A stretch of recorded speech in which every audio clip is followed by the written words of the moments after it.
एक समय था जब समंदर का दिल बहुत शांत हुआ करता था।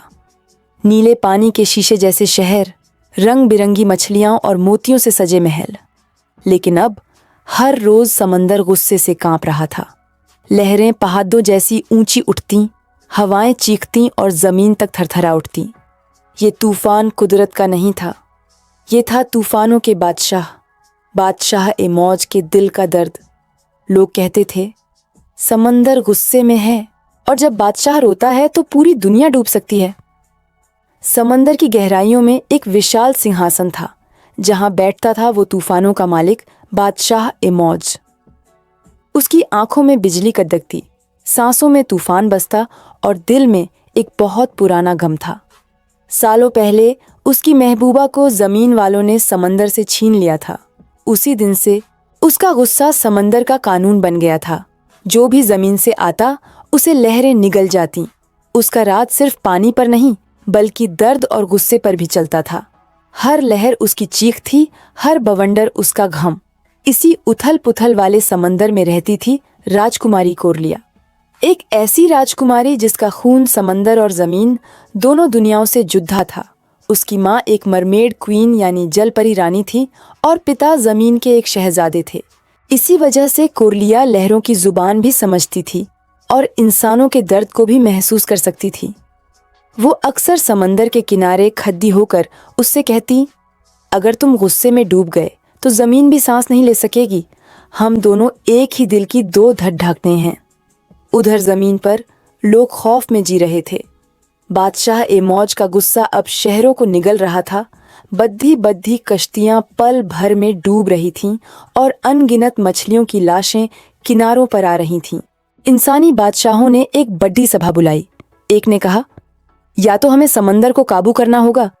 दूसरे ने चिल्लाकर कहा, काबू नहीं, हमें उस पर हमला करना होगा। लेकिन वो ये नहीं जानते थे कि ये जंग जमीन और पानी दोनों को हमेशा के लिए खाक में मिला सकती थी। ये एक ऐसी जंग की आहट थी जिसमें किसी की भी जीत नहीं होनी थी। इस बढ़ते हुए खतरे को देखकर राजकुमारी कोरलिया को अपनी नानी की सुनाई एक कहानी याद आई। एक भूली बिसरी बहुत पुरानी लोरी की कहानी। नानी कहती थीं कि ये कोई आम लोरी नहीं है, ये समंदरी अजगर की लोरी है। एक ऐसी धुन जो अगर सच्चे दिल से गाई जाए तो समंदर का सबसे बड़ा गुस्सा भी आंसू बनकर बह जाता है। वो लोरी कुछ ऐसी थी, सो जा ए बादशाह ए मौज, तेरी तकलीफ को समंदर संभाले। लेकिन वक्त के साथ वो पाक धुन कहीं खो गई थी। किसी को भी उसके पूरे बोल या उसकी असली धुन याद नहीं थी। कोरलिया ने ठान लिया कि वो उस लोरी को ढूंढ कर रहेगी। उसने समंदर की सबसे अंधेरी और खतरनाक गहराइयों का सफर शुरू किया। वो टूटे हुए शीशे के शहरों से गुजरी जहां कभी हंसी गूंजती थी। वो अंधेरी गुफाओं में गई जहां सूरज की रोशनी कभी नहीं पहुंची थी। उसने खून जैसे लाल रंग के पानी को पार किया। उसे हर जगह सिर्फ एक ही आवाज सुनाई दे रही थी, एक फुसफुसाहट जो कहती थी, कीमत देनी होगी, हर चीज की एक कीमत होती है। सफर के अंत में कोरलिया एक प्राचीन समुद्री गुफा में पहुंची जहां समंदर की सबसे पुरानी यादें पत्थरों पर लिखी थीं। वहां उसे उस लोरी की पूरी धुन मिली, लेकिन साथ ही उसे उस कीमत का मतलब भी समझ आया। लोरी सिर्फ आवाज का खेल नहीं थी, वो कुर्बानी मांगती थी। उसे गाने वाले को अपनी सबसे कीमती यादें समंदर के हवाले करनी पड्डर ढाती थीं।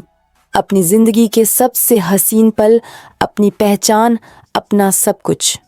कोरलिया जानती थी कि अगर उसने ये लोरी गाई तो वो शायद खुद को भी भूल जाएगी।